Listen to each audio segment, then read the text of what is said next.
welcome. I'm Terry. Hi, I'm Jason. I'm Adam.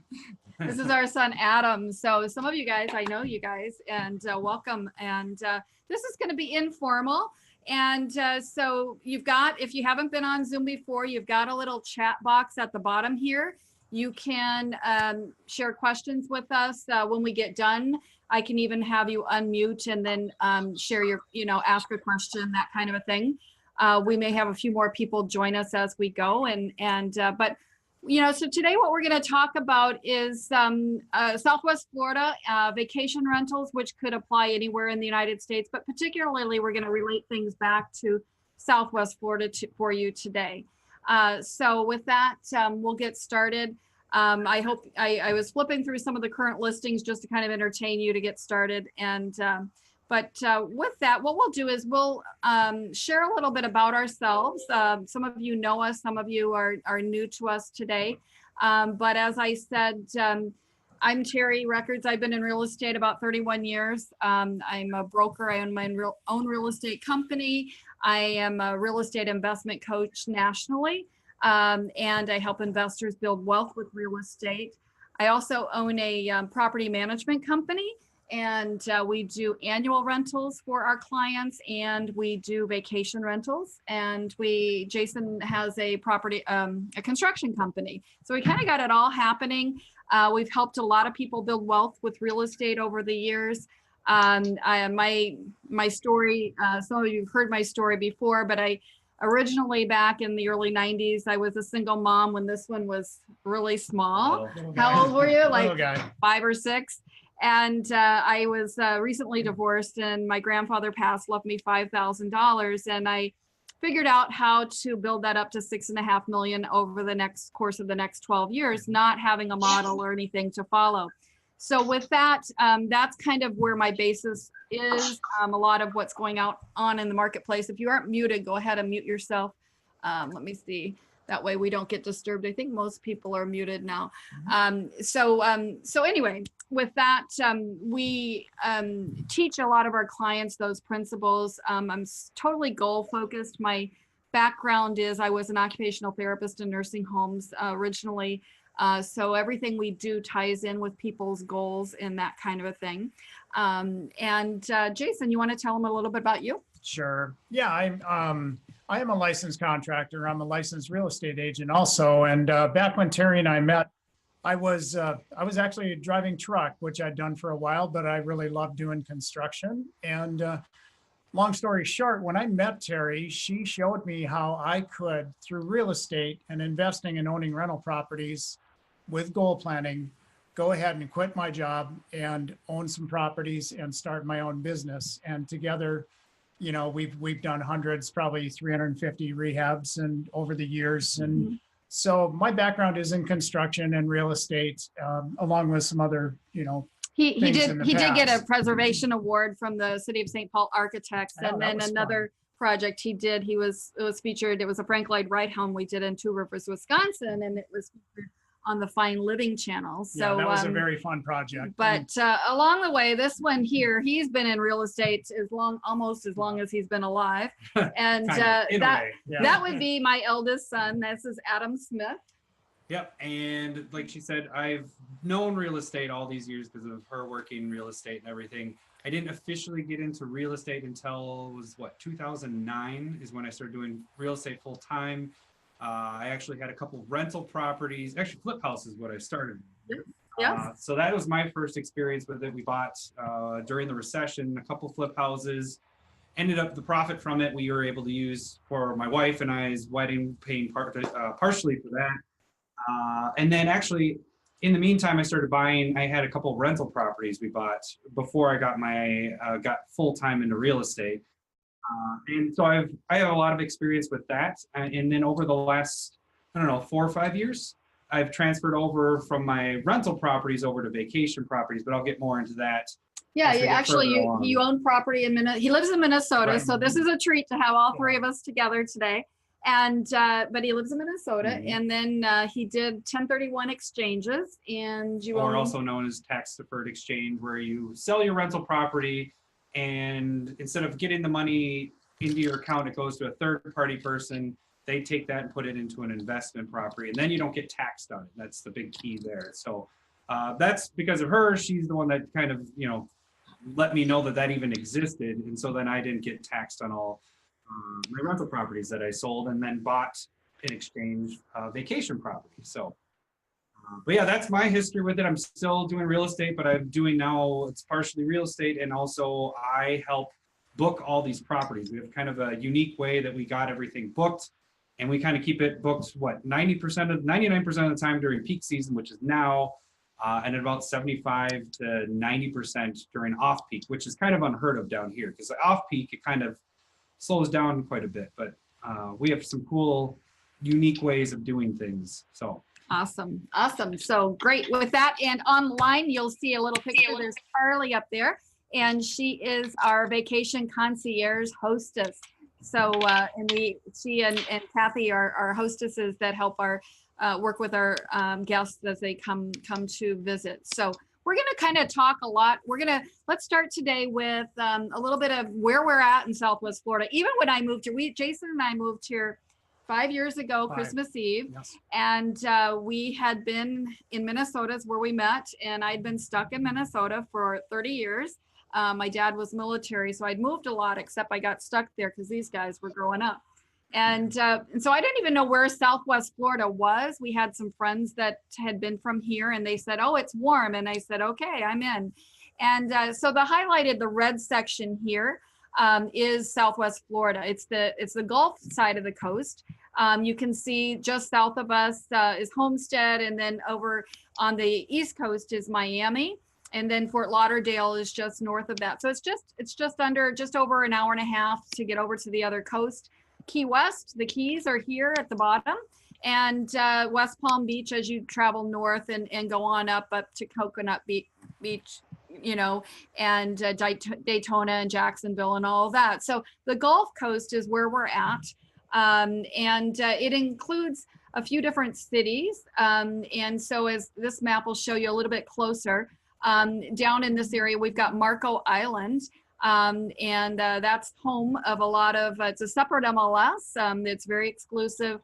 A lot of our past presidents and real famous people own property on Marco. Naples.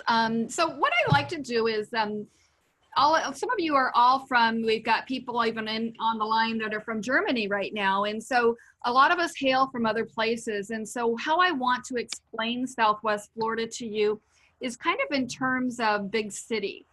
For example, Adam's from Minnesota, so there's certain cities. So when you think about cities, desirability, where people want to be, has to do. And so what you'll see is the more desirable something is, the more people are willing to pay, that kind of a thing. So you have different tiers, and you have different characteristics of each city.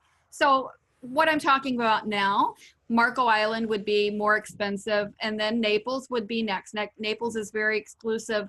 It has beaches as well. As you travel to the east of Naples, it gets to be more remote. There's a bunch of trees, things like that. And then there's an Indian reservation over this direction.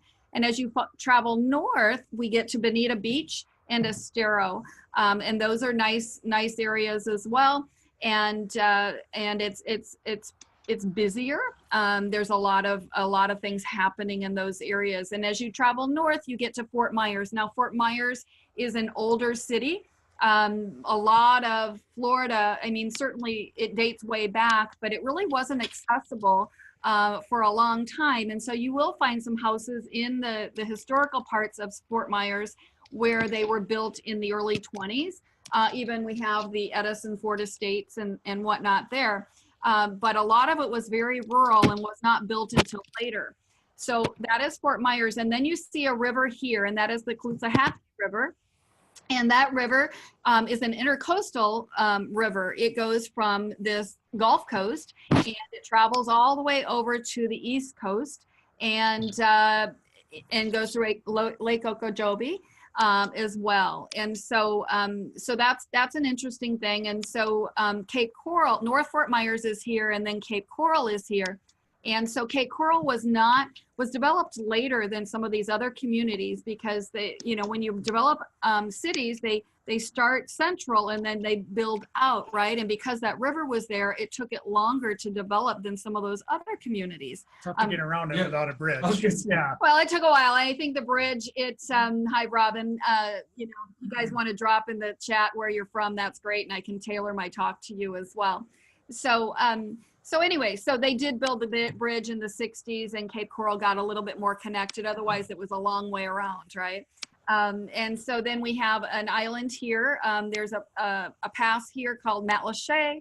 It's more of an artist. Kind of feels like Key West, just really miniature, right? Just a small little blip. Small little area. And then Pine Island, and that's where a lot of they grow a lot of vegetables, the livestock, and that kind of thing. A lot of that area is in a flood zone, that kind of a thing. And as you go north, you've got Punta Gorda and Port Charlotte, and those are older cities, and they are in the Southwest Florida area as well. So there's a lot happening. Like I said, a lot of it wasn't developed, and so if you're from an older city, you have to understand we might be talking about older housing, and we're talking about housing that was built in the 1960s. But then there's a lot of new construction. One of the things that's real interesting about this area is that it is below the freeze line, which is significant. For example, we went up to Disney a couple days ago. Adam's here with his kids, and even Orlando can, freeze. It can get cold just a little bit farther north in our state. So I kind of like it this way because it is below the freeze line. It can get chilly for a day or two. And you're a freeze baby. So that's I am a freeze baby. That's why you're not in Minnesota anymore. Yes. But I like it because the manatees, they don't like it either. And they actually congregate by the energy plant, and you can go see the manatees on cold days here. So that's just a side note. But with that, there is, they grow tomatoes, they grow oranges, all of that kind of thing. You see it a little bit more as you travel towards the center of the state, and there's a lot of migrant workers and things like that. But we do have that in our area as well. But for the most part, tourism is what drives us, or has over most of the years. So our climate is warm. Jason doesn't like it hot, but I love it hot, and it's humid. It's great in the winter. It's great in the winter. Perfect summers, but Perfect winters temperatures are awesome. right now. That's why this is peak season. Yeah. So yes. So with that, we have lots of sunshine. So for anyone who has a seasonal affective disorder, like I always got a little glum in February, and I don't get that here because we have lots of sun. Yep. It's actually kind of funny because the locals, when it actually rains, they actually kind of get giddy because it's like, oh my gosh, it's time to go watch a movie because it's a change in the weather. We have a rainy day. It's kind of fun. Oh, we could put a sweatshirt on. Anyway. See, we do that with snowstorms. Right. Yeah, you do. So, but like I said, here are the cities listed, and they're kind of going from south to north. Tampa, St. Pete is about an hour and a half north of the area that we're currently in here. And it's a big metropolitan area as well. And so population wise, it's growing, right? Our area, we've got just over 1.3 million people. We have a couple counties. There are actually a few other counties in Southwest Florida, but these are the two predominant ones we're talking about today. And Collier County is down south, more so by Naples and Marco, and Lee County is more Bonita, Estero, and Fort Myers and Cape Coral area and Lehigh Acres. The average age of our population is about 40 years old, and but we actually have a big percentage of population that is seniors. But it was kind of funny because when Jason and I first bought property here back in 2001-ish, we would get off the plane. And I don't know, maybe people have like a lot more hair coloring days, but it was a sea of gray, right? The silver hair. The silver hair thing. So now when you get off the airport plane, it is not quite as gray as it had been. We're kind of trending younger. It's kind of interesting. It definitely is. And more every day I meet folks and they're like Adam's age. Adam's like 34? 35. Oops, the mother. Thanks, Mom. And they're saying, well, I don't have to work, I can work on my computer like what we're doing now, right? I can work from anywhere. So a lot of people are deciding, why am I waiting to move somewhere I want to be? Why don't I just do that now? So we're trending, when they do census, they estimate what's going to happen, but I think we're trending a little bit more because of technology. We're ending up a little bit younger. One thing I have noticed by coming here over the years is when you look at downtown Fort Myers, you're having more of the trendy restaurants and more of the high-tech stuff that are coming into the inner cities. I mean, we see that in the Twin Cities in Minnesota. You're having all these trendy places come in, your restaurants and everything, and I'm seeing that when we go to downtown Fort Myers. So it is getting a younger crowd in as well. I mean, you still have the older crowd because where everybody wants to retire, but you have the younger group starting to move into the area as well. And there is also, I do see some businesses as far as, like Hertz just built a real big headquarters here, and Chico and several of the larger businesses come in because the economy is good here with a lot of good tax breaks for businesses. So there's that too. Yeah, it's good to watch the big boxes too, to see where they're putting up businesses, because they look at statistics and that kind of a thing. And for example, in Cape Coral, Pine Island, they've been building more and more, and there's other areas where they're building more. And so they anticipate population trends going up. Punta Gorda, I was going to talk about airports in a second, but they just upgraded their airport. So for commerce, they really want it to be easy for people to come and go. So we have a couple highway systems. We do have a main drag, which is 75, which takes you up and down Florida. And believe me, Florida is a long state. So if you can fly in here, it's probably much faster and you'll have more play days.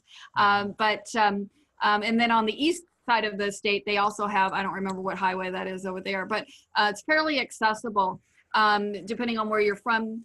So one of the trends I noticed is a lot of East Coast people tend to like the East Coast of Florida. Not that we don't have our New Yorkers and all of those people here. We do, but it's a different kind of a trend. A lot of Midwestern in general, if I was gonna talk about, we tend to attract, and there's some reasons that we'll find out in a few minutes why that is. But as I said, there's great airports. I know, my son one day, my other son, he hopped a flight from Minneapolis to here in 2.5 hours. It was $39 one way. Yeah. They run specials during season. During Christmas, they don't give you as good a deal. We had to buy bunch of tickets to get all the kids here. Luckily, our one almost 2-year-old is under 2, otherwise it would have been 4. And the other one fit in a suitcase. Right. So that Right. We don't tell people about that. So tourism is our big driver. Although, like I said, there's more and more jobs, and people are doing their jobs from home as well, and more businesses are coming here. There is no sales tax, so there is sales tax. There's not state tax, right? So that's a benefit to running your business out of here too. Pretty good business economy, business friendly. All right, so let's talk about things to do, fun things to do. Something Adam's like, why do we have to do this? I got to take those kids to the beach today. Right. That is the next plan after this is all done. We're actually going boating tonight, and then we're going to the beach tomorrow. We'll decide between beach or boating one of the days. Oh darn, yeah. Okay, so what we do a lot of times when we're here, well, first off, we have a lot of the vacation rentals. We do have pools, so. Personally, where we are with our family, because we have a 4-year-old and about to be a 2-year-old, we spend 90% of the time in the pool. So right now, the pools are the perfect thing, and most of the houses have that right now. But we do take the kids to the beach. The beaches are awesome here. Fort Myers Beach is an amazing beach to go to. Gets kind of busy when you're going, peak season right now. It's busy to get there today. You got to go either early or kind of late, but then you have an awesome sunset there as well. What are some other things you guys? I haven't done the water park. I know we have the water parks that's here. There is, right in Cape Coral. Yeah. Right. There is water parks. There's water parks. I mean, Disney's close by. Yeah, Disney. I mean, it's a 3-hour trek from here, but it's a doable thing. Whereas I can't do that from home. For people who like to golf, like I know you like to golf, this is really lots of golfing around here. I personally am not a golfer, but I know many people. Yeah, I know why you're not a golfer. Your golf game. Yeah, you've seen me golf. I want to back up a little bit about the beach, because a lot of people. People are always calling me and they're like, oh, I've got to go to that area, but I have to live close to the beach. And the thing is, you don't have to live close to the beach here. You don't have to live on the beach. And actually, a lot of locals don't even go to the beach during season, because you get clogged up. It's just a pain in the butt to go there. So, but there's other alternatives. For example, Cape Coral has 400 miles of canals. And you're like, what's that? Well, the Corps of Engineers, what they did is these guys from Baltimore, the Rosen brothers, when they originally developed Cape Coral, had a vision, and they were like, well, we're going to attract people, and we want them to like buy this land from us and then make payments over the next years and then eventually build houses there. But they sold the dream so well that people started building homes there immediately. And this was the early 60s. And so what they actually did is they dredged 400 miles of very organized canals. And some of them are Gulf access and some of them are freshwater. And so the freshwater ones are landlocked, of course, but they have little lakes that you can go in, you can fish, there's alligators, all that kind of thing there. And then these saltwater canals actually connect to the river or to the ocean. And I mean, you can actually boat out to the beach and that kind of a thing. So yeah, some we people do have a couple properties that have direct access. Yeah. So we do get so a that's couple kind of what people this that come to- picture shows is so you can Right. kind of get the feel of the beach, and there's lots of other ways to access water. It's about water and accessibility and how long it takes you. And I think a lot of people get around the beach thing by, you know, for example, for a vacation rental, having a pool. Right. The pool is the Oh. big thing. Having Yeah. a pool. It's like a must. We've had a few that we've managed that did not have pools, and those were a lot more difficult to rent and keep filled because, you know, people want to be able to it's really nice. You just get up, you throw your suit on, boom, you're in the pool, you know. Barbecuing out on the big lanai next to the pool and usually there's even TVs I think outside. that more goes towards vacation rentals need the pools, whereas your full-time rental, annual rentals, they can rent without having a pool. Yeah. So that's a different kind of rental. But You get a little more rent. 100% of ours have some sort of pool that is involved with them. Yep, Mhm. for And vacation. that's how we're able to keep them rent. Yeah, for the vacation Yes, stuff. absolutely. One I will note on those canals, they are awesome. But when you want to go from Target that's like half a block away from GPS. you have to go like 3 miles not really that far. No, you have to But use you your have to- GPS. In the old days when we first came here, there was not GPS, and it was heck to Yeah. find a property. Yeah. We also have spring training. And so we get a lot of people vacation wise, those weeks, that month gets booked out. Yeah. February, and I have March. a specific map that I've made for those renters because they want to know where's the stadium. So I have a map that's made for them. I know everybody has their phones and GPS, but you know, they want Nice to to have see a it. backup. Yeah, but Yeah. it's great. And so you can see this is just one day of games on February 24th that's coming up. And you see what drew us here, Minnesota Twins are. Right. That's why we. Now motorcycling. Yeah, no, motorcycling. Well, I was really surprised when we moved to Florida. You know, not everybody, but you could almost say everybody's from somewhere else. Yeah. People come here for whatever reason at some point in their life. And, you know, we've had a motorcycle for 20 years and I didn't have a chance to ride it that much up north, really.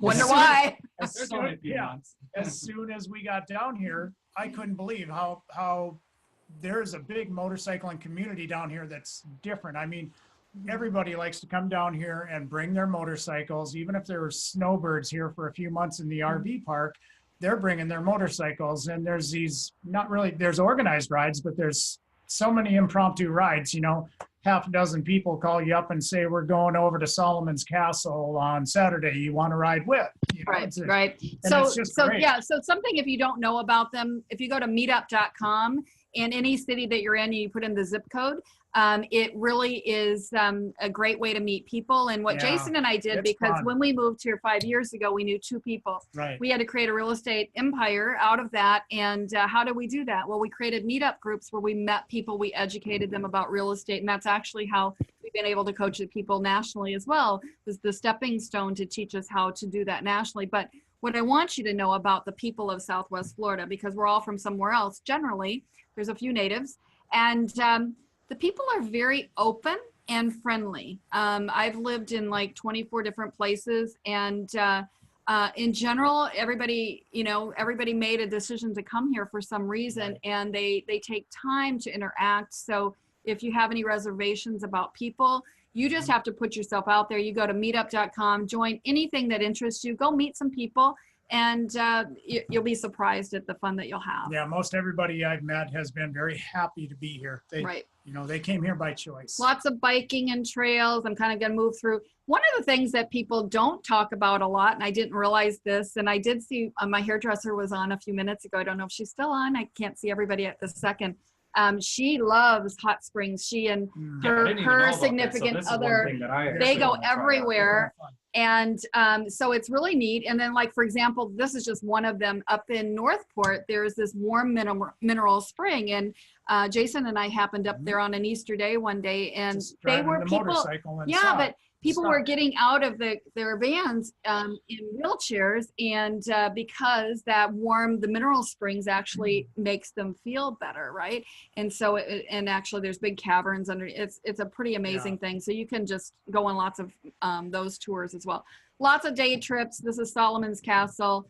You could do Stan's Idle Hour. The Everglades are really close by. It's a quick day trip, and as are Orlando and Disney as well. The Key West Express is a boat that you can take from Fort Myers to Key West. It's a day trip. You could spend overnight or come back that night, and that way you don't have to drive through the Keys to get there. And Tampa, Sarasota are pretty close by as well. Now, marketing conditions. So should you invest in Southwest Florida or not? And Jason and I did a motorcycle trip in July. Yep. And we evaluated markets. We do our signature piece is should you rent it, flip it, or run.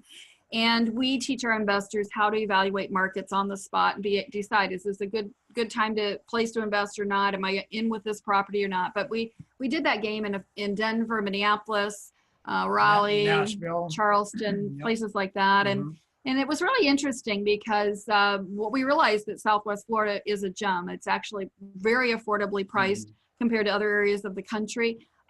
There's something called the affordability index that I teach you about, and it still is in the good zone for being affordable. And so you get a good value for your money, and generally appreciation has been very steady. So we have anomalies, and another thing I talk a lot about, some of you have been on my webinars before, is market anomalies and finding opportunities that are worth investing in, right? And I would say one anomaly that we've got cooking, and that's why we're right here in front of you today, is vacation homes, second homes in Southwest Florida. Financing is favorable right now for that. The market conditions are good. Actually, it was kind of interesting. We had a little thing called red tide here over the summer, and what that meant from Lake Okeechobee, the water got a little icky for a while. And so people got scared. And so the prices normally in snowbird season, we raise the prices about 10%, and they are not up. And there are some really affordable deals. And I will thumb through some of those deals I showed that some of you came on later that I showed as you were getting on. So there's other anomalies right now. Our snowbird population is growing. It's getting more and more easy to get here. The airports are good, the pricing. So there's really good opportunities. Now, if you actually wanted to own a rental property as well, actually this marketplace has rentals that cash flow. Minneapolis, St. Paul, Adam just sold one of his that we are all sold of all our rentals that are in the Twin Cities. So all our rentals now. He moved his money, his money here. That's and so, timing. So it's kind of interesting. And, so there's some good anomalies there. So there's options for investing in Southwest Florida. And what I'm going to talk about are some ways you can go about this. And also, down payments, that kind of a thing. Somebody is unmuted. And so one way is a principal residence. You could come down and join us and buy a principal residence. Another way is a second home. Second principal residences, if you're looking to save cash, which a lot of my people are trying to save cash, principal residence, if you're VA, you can get in 0 down on a lot of these deals. FHA buyers, 3.5% down payment, and conventional buyers, 3 to 5% down is minimum. You can always put more down, but that's minimum, right? Now, let's say you live more than 50 miles from this area. You could, if you qualify, you could buy a second home. And so one of our vacation properties we bought as a second home, and then we had to buy the other one as just a vacation rental in general. And so a second home, you can do a second home with as little as 10% down. And those are more personal owning, you know, so a vacation rental in general, it's about a 20% down payment unless you stage it, you buy a principal residence and maybe you convert it to vacation rental later. For example, when we first moved here, one house we bought on it's called the Lazy Flamingo. Yeah. And that one we bought on an FHA loan. And after 2 years of living there, then we converted it to a vacation rental. So we only bought it with 3.5% down. Now it's a vacation rental, and I think our rent's about $4,200 for next season. For 2020, it's going to be per month during. We're already starting to get bookings, season. which is every year it's been sooner and sooner for our bookings. So we already have, I think it's 3 bookings for 2020. One has it for the whole season already. Wow. So it's kind of crazy because last year around January, February is when everything started to kick in. For this year, well, now it's another month and a half earlier. So yes, it's there. Yes. So it's very, very much needed. We do have another anomaly going on with our annual rentals right now. There are not enough annual rentals. Charlie actually helps us with our annual rental. She's our property manager, and I'll tell you, the phone rings off the hook in certain price ranges under the $2,000 a month range as far as rentals go. It can be with a pool or without a pool, and so your vacancy factor is very, very low right now on those types of properties too. And so you know, if you buy them for investment, you're looking for a single family, at least 20% down as an investment, although there's private and hard money that you can utilize as well. And also, if you're 62 years age or older, it's possible we can do a reverse mortgage that will give you extra buying power. So say you've got cash to put down and you've only got $150,000 cash, and you don't like the kind of house that you're going to get with $150,000 cash. Well, a reverse mortgage will let you buy up to $300,000, and then you still don't have to make payments on that $150,000 loan. You only have to make payments on the taxes, the insurance. So that's kind of a way overlooked strategy. A lot of people who are 62 years age or older, you don't even have to have qualifying income. You only have to be able to qualify for the taxes and the insurance on a reverse mortgage. It has to be your principal residence, however. Okay, so let's also talk about the types of investment. You want to help us out with this one, Adam? You want me to move forward? We were actually in a good spot. Chinese fire drill. Okay. Get him up there where he can. All right. I don't even know if I'm on camera anymore. Yeah. You are. You are. All right. So we have single family houses and condos. And so depending on what you're trying to do, different things work for different people. But there are some considerations if you're looking at vacation rentals. So first off, like we said before, with vacation homes, we strictly want to stay with homes that have pools. We've tried it. There's a couple, we had 2 or 3 of them that did not work for other owners, and we just couldn't get it rented out because people are here to enjoy the pool or go to the beach. Well, when you're here in the winter and you can't go to the beach, you needed a heated pool, and specifically a heated pool. Yes, definitely.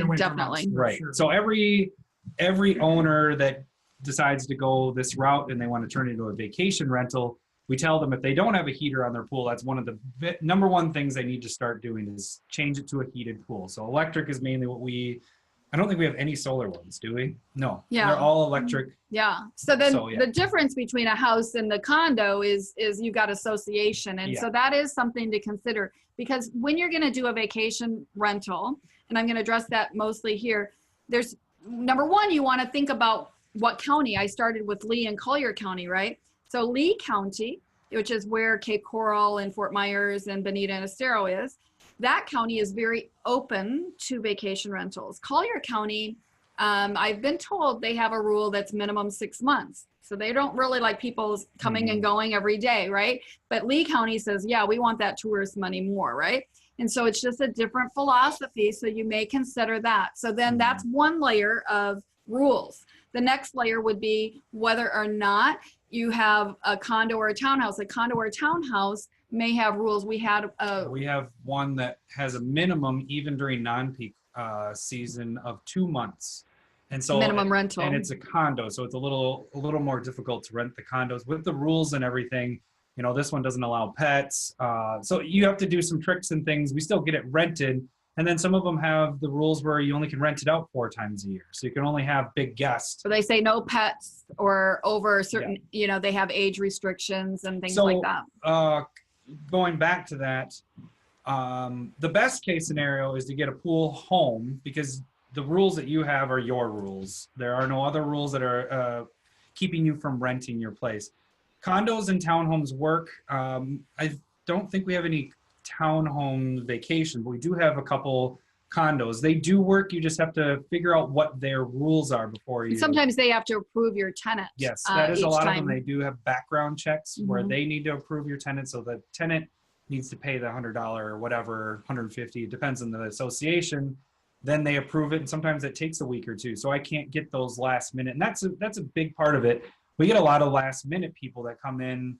In fact, I just booked one this morning that put the request in last night, and that we got them into this place for, I think, for 21 days that they came in. So in an association, we can't do that because they normally need like a week or two. Right. So kind of you need to figure out what works for you. But specifically, the homes are where we start. If you can get something like that, that's where you want to be, because you're the only person that really has the rules on that. There are other layers that you have gated and non-gated communities. As you go south, those first communities, they are more and more gated communities there. Some people really like the idea of being in a gated community. Some people don't, you know, so they will have rules on what kinds of vehicles you can have, what kind of, if you can have your boat there, those kinds of things.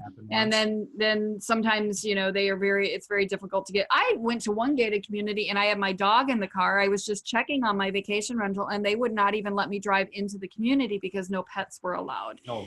I mean, that was the one that was that tough. Yeah, that was bad. Yeah, that one had a lot of rules, and they really, really did not like, the association did not like Airbnb and VRBO. So they actually had a person that would go on Airbnb and VRBO and fake like they were renting just to try to get us in trouble. And I had like an automated response to them, not booking them. Yeah. And then they were like, we're going to sue you. And all that was ridiculous, but they weren't. It was just, they did not want Airbnb. They're trapping you. Okay. Yeah, so you could do multi-unit housing, duplexes, triplexes, multi-unit. It's possible, like for a vacation rental, you could do a duplex or you know, kind of a thing.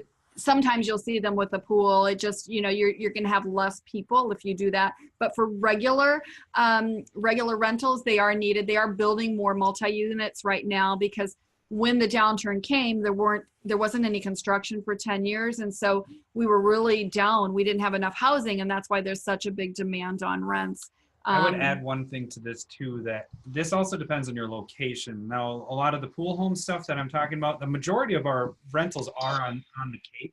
But if you got to Fort Myers Beach, the only places that you're going to find are going to be condos, apartments, triplexes, duplexes. So that might be your only option if you want to be on the beach. So that is also an option, but a majority of our stuff, when I say pool homes, you're not going to find a pool home on Fort Myers Beach. There just isn't that many. Yeah, right. You're looking at millions there. No, I'm just kidding. But you're looking at it won't make sense for what you're trying to do necessarily. So you're looking at condos that work there, but that's a different kind of renter in itself. Yeah. And so some of them are set up and some of them on the beach. If you are akin to that, sometimes the on-site management takes care of that and they really limit how many times you can use the property personally.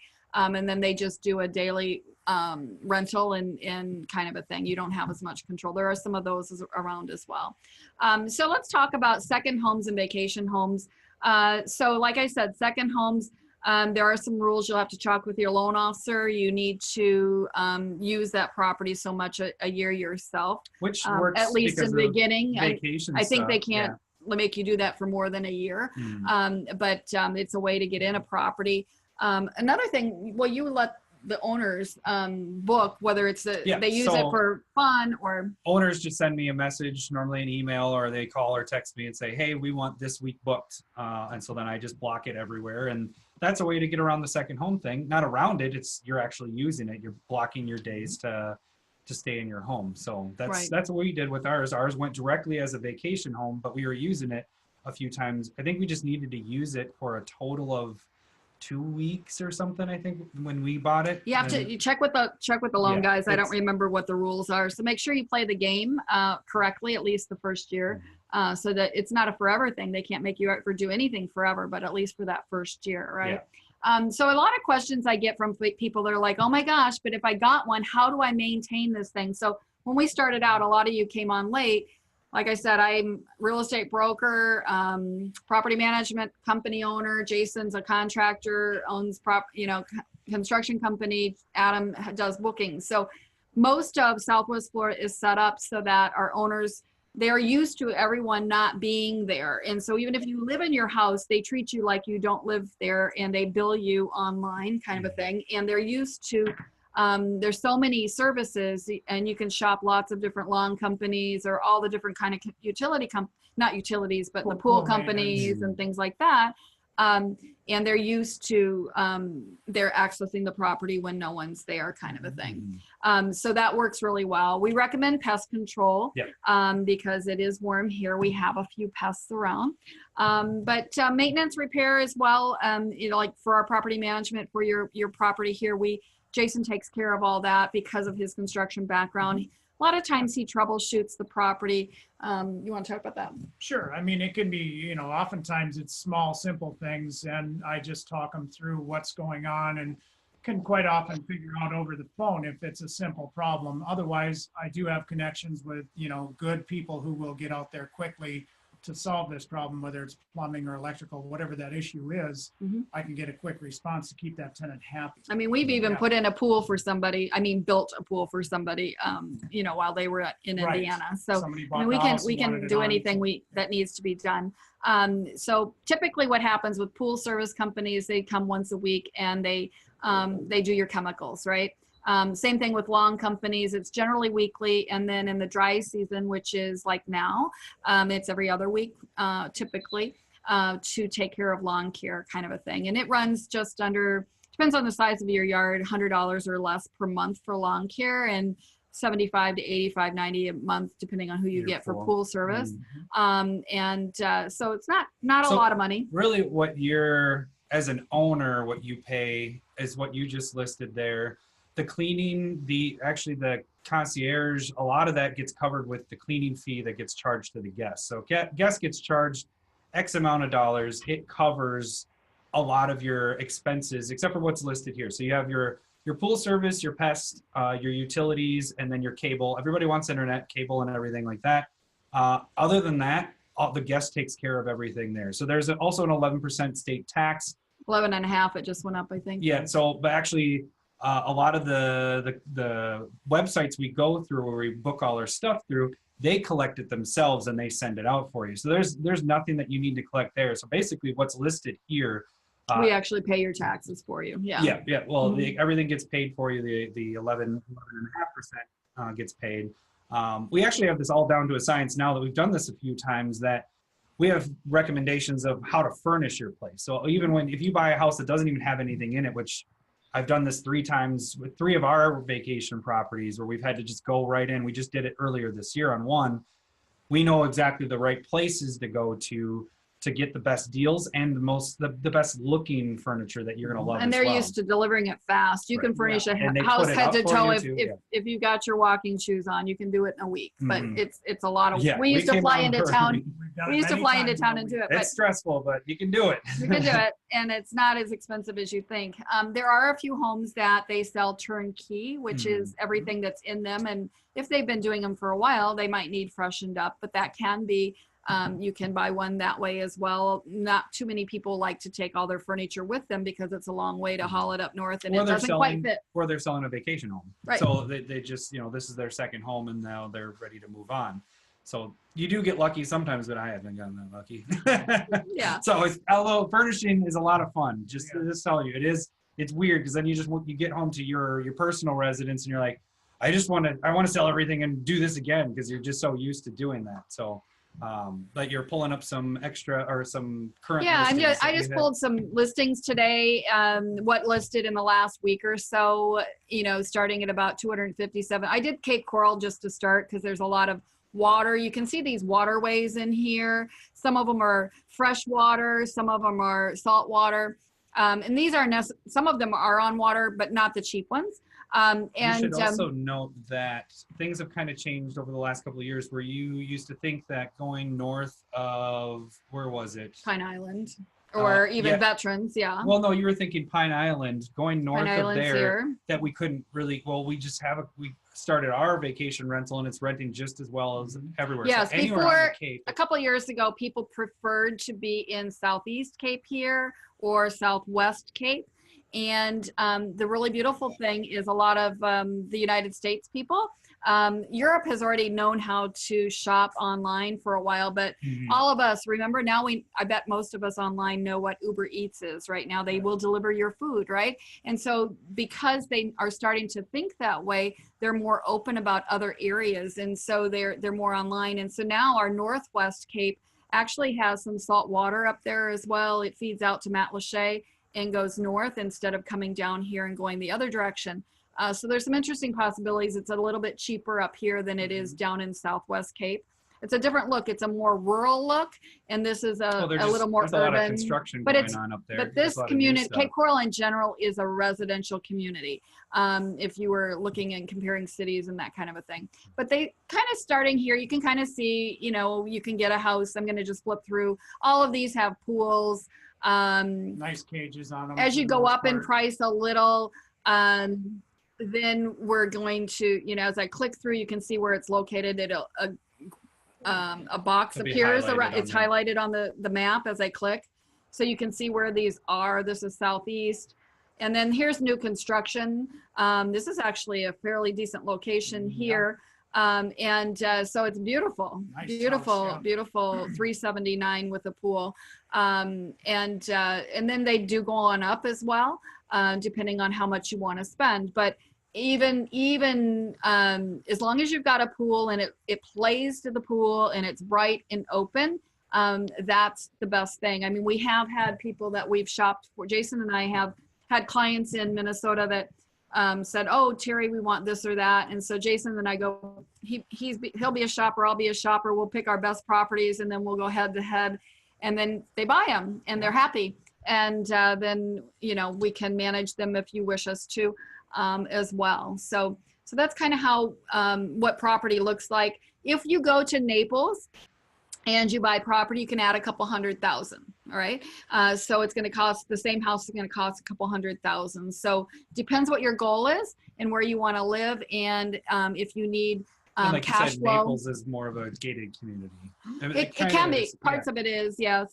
It depends where you are. It's just the one that we're managing there is in a gated community right now. But it just, you know, and there's more. And each community is different too. I would still really lean towards pools, but when you go to Fort Myers, you see fewer pools, Bonita and Estero as well. But then there's a lot of condos down. There are a lot of vacation condos down that way that work as well. And they have community pools and things like that. And they're a little less expensive. They could be under the 200 mark for those condos. I'm going to say one thing because we have this up right here. Just with my experience of owning rental properties and vacation properties, both are good. What I'm dealing with now, I really love. The rental properties, when you know the annual rentals, were really good for cash flow. The hard part for me is that I would get a renter in, and you have to, you know, they stay for a year or 2 years, and then you have to go in and fix it up and all that. And you're making really good cash flow. What I love about the vacation rentals is that you're able to use everything you put into the house. So it's always in prime condition because you want your guests to enjoy what they're staying and enjoying their stay the whole time. And so at any point, if you want to sell it, it's already in prime condition. You don't need to go and fix it up and put upgrades into it because typically you already have it upgraded. But we do such a great job. He mentioned earlier that in season, we keep them filled about 99% of the time. Season runs for us about December 15th till Easter. Yeah. And then off season is anything outside of that. And then right now we're getting about 75% occupancy. And we were hesitant to tell people because not a lot of places are doing that. Not many, not a lot of people. I don't know if you don't know Southwest Florida, it's hard to find people who work hard.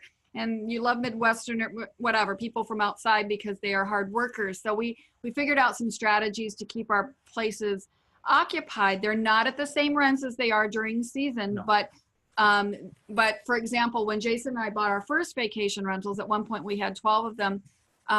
We had a German management company back in the early 2000s managing our property, and we never had anybody book it at all in off season. No. And so now Adam's keeping them busy. 75%. That's a game changer. Although our That owners, was my example. That how I had to learn the hard way, because our first one that we bought down here, we bought and closed on it during off peak. And so we went through all of off peak season with our price and not getting it rented out. And it would rent out 1-2 weeks a month. And that was killing us. And I was like, we have to change something. We need to get these prices right so that people can actually book it. And since we've been doing that, you know, it worked for us. And then that's when you jumped on board. And it's more than just the pricing. It's the reputation. Right. It's the now reviews. we have a ton of reviews, and all the sites that we actually have our places. And we piggyback on our properties. We give our properties names. Ours is the Lazy Flamingo. We make them more personal. We have a vacation concierge where she delivers a welcome basket, checks in, orientates them, those kinds of things. Returning guests that go, you know, they name the property. That I want to go stay at Sunset Palms or Lazy Flamingo. You know, when it has a name, it adds more. It's not just an address that you're going to. It gives your vacation. You're like, oh yeah, remember we went to Sunset Palms, you know, or whatever, or Lazy Flamingo. It stays in their story. So that's kind of one of the things. Yeah, we do. Then we have to top grade them because we keep them so busy. You know, you wash those. You know, there's inexpensive bedding that we recommend here, but they look cute, so you have to replace them every couple of years. And so we top grade right before season. But it's all tax write-off. I always liked it because we would just come with our suitcase, and you would. There's nothing better about not having any of the other clutter that you have at your house, and you just come with your suitcase and it's all done for you, and then you leave. Checking into a hotel, only much better. Or if you do it really smart, you have an owner's closet and you keep all your, you know, toiletries or even a backup. We've been talking about leaving clothes here so that we don't have to pack anything, and then you save on your luggage. Oh yeah, fees now and you all do in that the stuff. luggage fee too. Yeah. So as I said, these are some of the down payments before. And so what is it? Let's explore your dream. You know, Jason and I, we help clients nationally achieve their goals, whether it's vacation rentals, annual rentals, help you figure out what it is you want to achieve with your life in real estate. Very, very strategic with that. And so we give people an opportunity to talk with us. You can book a consultation with me for us. And she's from New Jersey. So it truly wasn't the vomit comet? Yeah, well, it depends on the day. I haven't taken it yet. I've never been on it. I think it'd be fun. Yeah.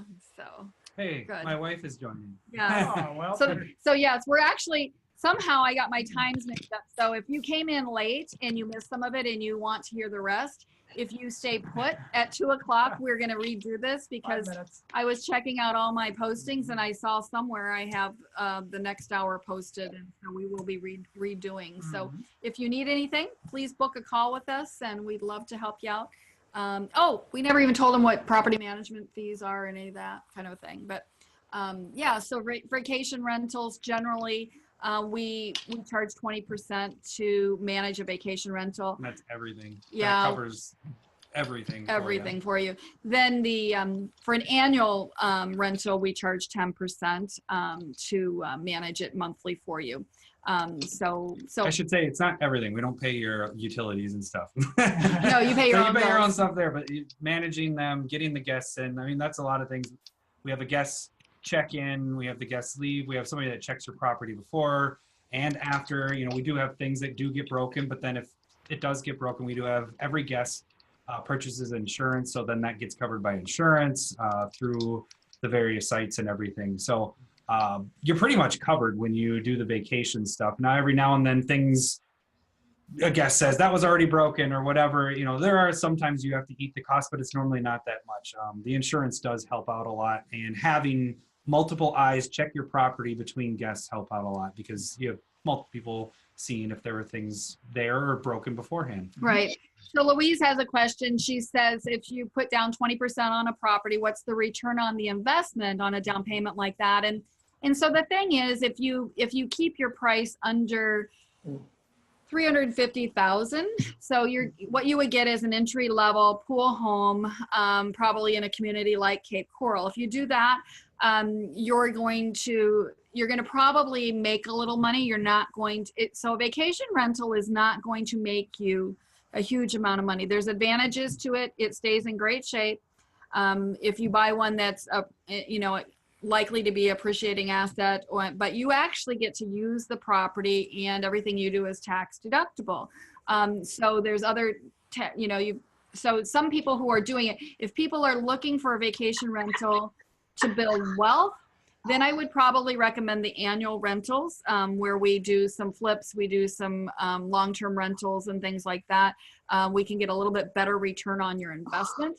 But on a vacation rental, with 20% down, you're looking to put 350,000, that's 70 grand plus closing costs. So are we going to make that a month, a year? No, we might come out, even or a little bit to the good. During the peak months, you're going to make quite a bit more over your cash flow each month. So between, like you said, halfway through December, I call it December and April are transition months. So those months we typically get half of them booked at peak rates, and then the other half we have to run some specials to get them filled. The rest of the year we try to get booked at cost. So whatever it costs you for your mortgage and your bills and everything, that's typically I try to get the rent so that you're just breaking even each month. But your peak months make so much more each month. Your cash flow ends up balancing out. I think ours balances out about, we cash flow throughout the year 300 to 500 with the cash flow for each rental property. So you can make it work. You just have to be smart with how you do it and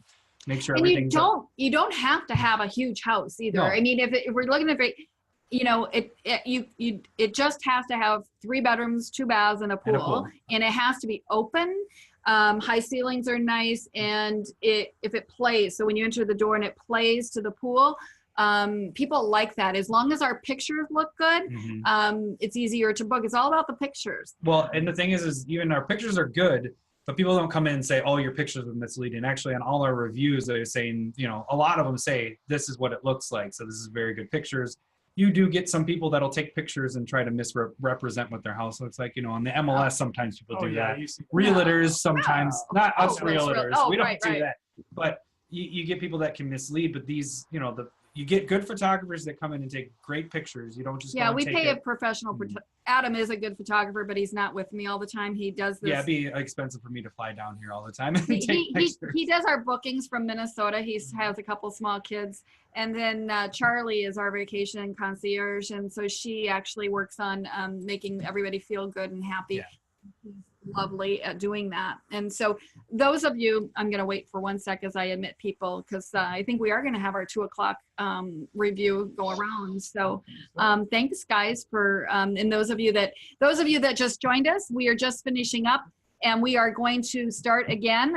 Somehow I got my slides, my timings, got it on both hours. So we are going to start in a couple seconds, 2 minutes. I'm going to show you a couple current listings. This is just what was on the market today in Cape Coral for vacation rentals. So we will have probably a few people join us based on wherever we posted. Here we go.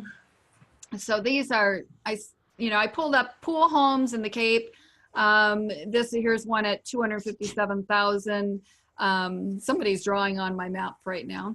No, it's been there for a little bit. I know. I don't know. I have it so that they can do that. It's funny, but you can see. So this is 289. This is actually a pretty good value. It's actually huge. So what I was going to say a minute ago, I got distracted, was you don't have to have a huge house. Now, 2,300 square feet, if you're from the north, down here, that's a pretty big house. If you have a big house, then you have to furnish it. So you could get by with as little as 1,700 square feet and then still have your 3 bedrooms, 2 baths and have it furnished, and then it doesn't cost you quite as much. And that's generally enough space for people. If you have a huge house, then you're going to have bigger numbers of guests come. But if your needs are that you need it, then we'll go ahead with that. So, okay. So I'm going to see if I can unshare this and see if that will get rid of my coloring on my screen and come back to, all right, so Very good. So I think we're about there again. So I wouldn't even stop. you just keep going. So we'll go ahead. Hi, Lisa. Hi, Lisa. Okay. Oops. Oh, no. All right. All right. Here she is. Okay. So we will begin again. So Did you stop video though? no, I can splice it. So, Oh, okay. all right. Ready? All right. I'm Terry Records. Hi, I'm Jason Nordhougen. I'm Adam Smith. My oldest Yeah. child. So welcome to fulfilling your real estate dreams with a slice of paradise in Southwest Florida. And so what we're going to do is tell you a little bit about Southwest Florida and a little bit about ourselves. I've been in real estate about 31 years now, and he's 35, he tells me today. So, been doing it a long time. I've been a therapist in nursing homes before. I own a real estate brokerage, a property management company, and we own a construction company. And more importantly, we are real estate investment coaches nationwide. We help people build wealth with real estate. My forte, back in the 90s, I took a $5,000 inheritance to $6.5 million with 100 rental units over the course of 12 years. I have a book coming out about it in a few months. And so that's what I teach people. And we have moved to Southwest Florida about 5 years ago. And we started teaching area people coming to town about investment principles here. And so that's what we're going to do today. We're going to share with you everything we know about this topic so that you can make some good decisions. We're going to give you an opportunity to talk with us at the end or set an appointment in my schedule to help you. With that, Jason, you want to tell them a little bit about you? Sure. My background is in construction, and basically when I met Terry a little over 20 years ago, I was a truck driver at the time, but I really liked doing construction, and what I wanted to do was that. And long story short, I was introduced to Terry, and she'd already been doing properties and rentals and this kind of thing for quite a while and had several. She showed me how through goal planning, strategic planning, and getting some money together that I could actually achieve my dream of quitting my job, working for myself, and owning rental properties. And we were able to do that in just a 6-month period of time through some very strategic planning. And after that, I mean, we did get together, of course, and renovated a few hundred properties over the years.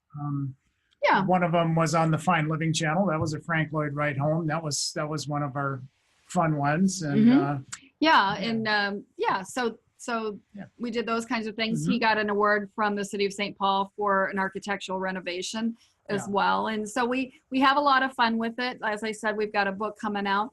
We did along the way, when we got to the 100 units, we ended up doing vacation homes, and we actually did them before they were popular, and they were not as profitable, or you couldn't make money. You would lose, they were losing money. Propositions back in the early 2000s because the internet people didn't know how to work the internet and find the information online other than the Europeans, right? And so now the timing has changed. We're going to talk a lot about that as we go today.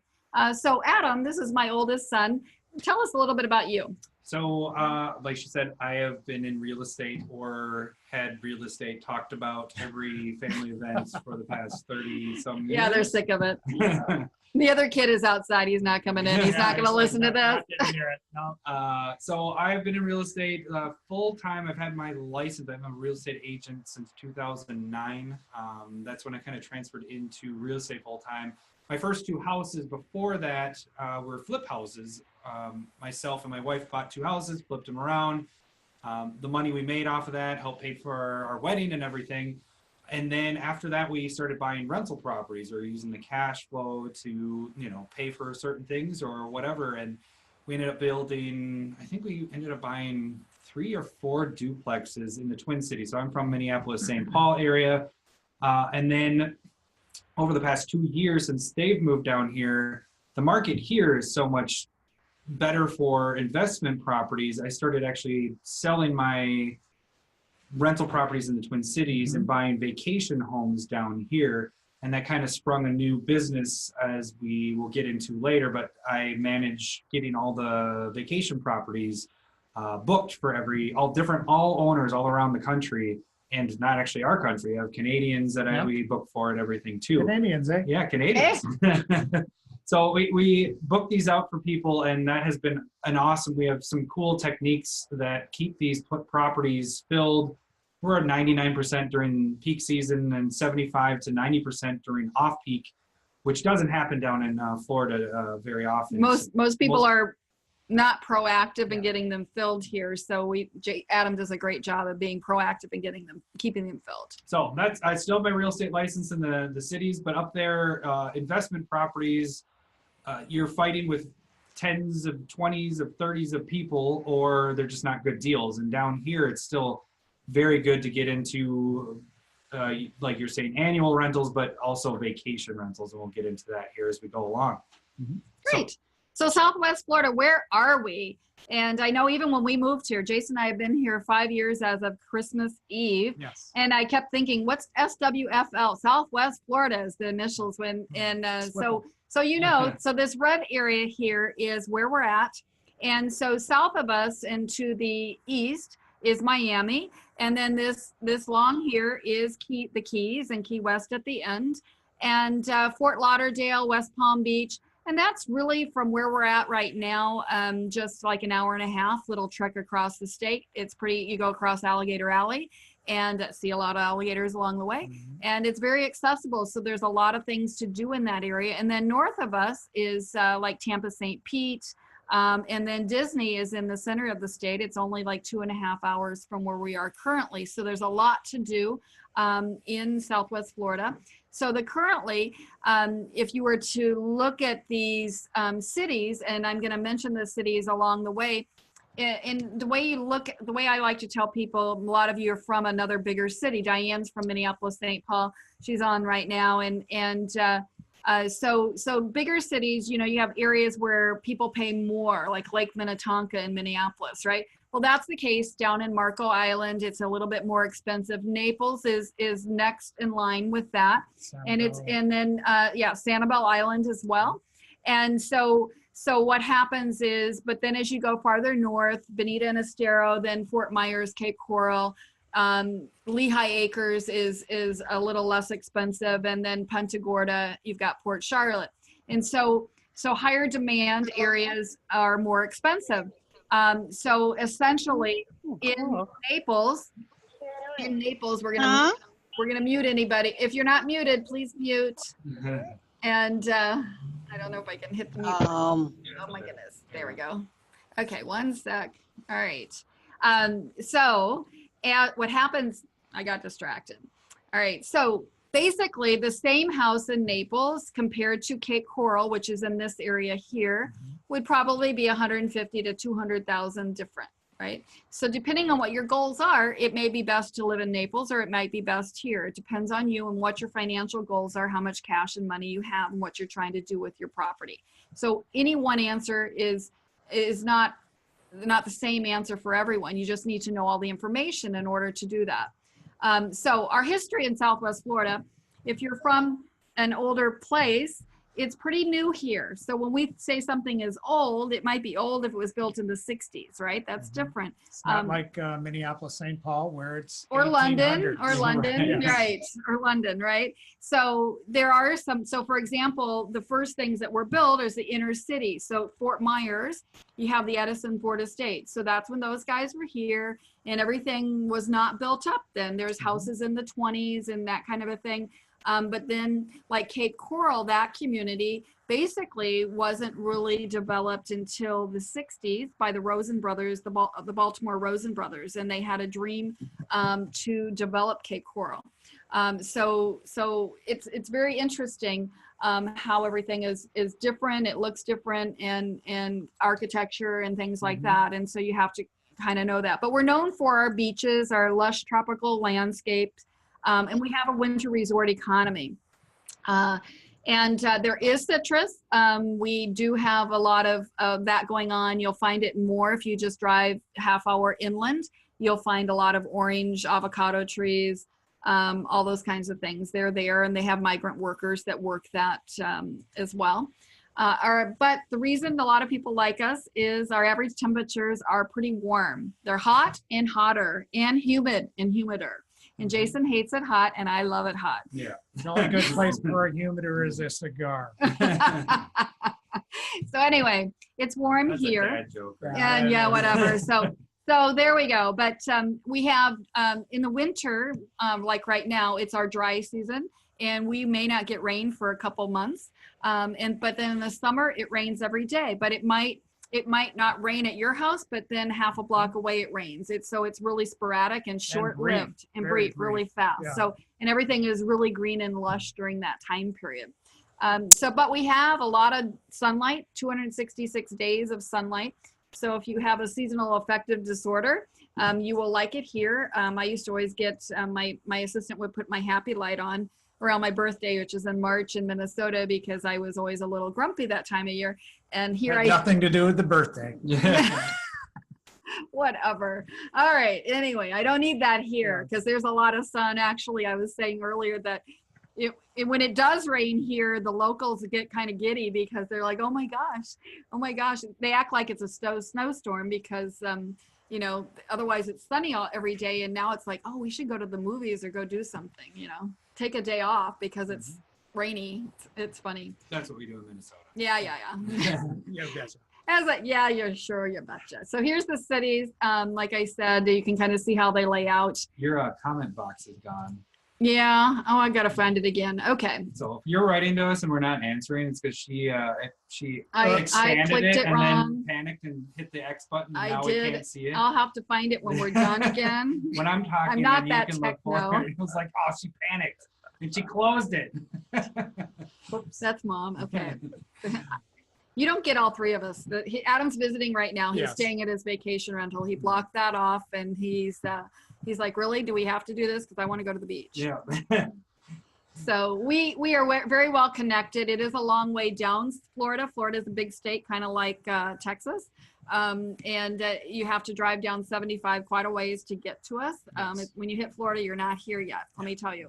And so it's good to fly in. They have great airports as well. The east coast of Florida has a highway as well. I don't remember the number of what name that is, but we have great airports.